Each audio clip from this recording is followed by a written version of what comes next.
இந்த எஸ்எஸ்கேவும் தாக்ஷாயினியும் இப்போது பயங்கர கோவத்தோட எப்படி இதெல்லாம் நடந்துச்சு அப்படின்ற மாதிரி சொல்லி கடைசியில் இந்த பைரவியை உண்டு இல்லைன்னு பண்ணிட்டு இருந்தாங்க. இது உண்மையிலேயே ரொம்பவே நல்ல விஷயம் அப்படின்னு தான் சொல்லணும். இதை கொஞ்சம் கூட வந்து பார்த்தீங்கன்னா இவங்க எதிர்பார்க்கவே இல்லை. அதுவும் பைரவி இருந்துட்டு அவ்வளோ வந்து பார்த்தீங்கன்னா ரிஸ்க் எடுத்து நம்ம இலக்கியா கொண்டு போய் அந்த இதை வந்து பார்த்தீங்கன்னா வச்சாங்க இல்லையா, டெண்டர் அமௌண்ட்டு கோட் பண்ணதை நேராக வந்து பார்த்தீங்கன்னா அந்த கடவுள்கிட்ட போய் வந்து வச்சாங்க அந்த சாமி ரூமில். அதை வந்து பார்த்தீங்கன்னா எடுத்துகிட்டு போய் அந்த அமௌண்ட்டை வந்து பார்த்தீங்கன்னா லீக் பண்ணி ஈஸியாக ஜெயிச்சிடலாம் அப்படின்ற மாதிரி பார்த்தாங்க. ஆனால் கடைசியில் வந்து பார்த்தீங்கன்னா நம்ம இலக்கியா அதை கண்டுபிடிச்சி அது எல்லாத்தையுமே முறியடிச்சது மட்டும் இல்லாமல் இந்த எஸ்எஸ்கேவுக்கும் தாக்ஷாயினிக்கும் சரியான அதிர்ச்சியை கொடுத்தாங்க.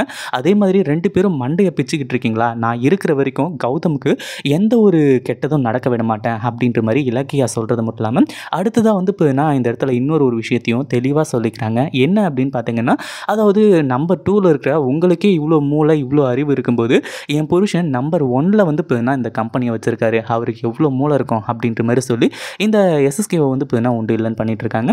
இந்த வீடியோ பிடிச்சிருந்தா லைக் பண்ணுங்கள், ஷேர் பண்ணுங்கள். இப்போ தான் நம்ம சேனலுக்கு ஃபர்ஸ்ட் டைம் வரீங்க அப்படின்னா சப்ஸ்கிரைப் பண்ணிக்கோங்க.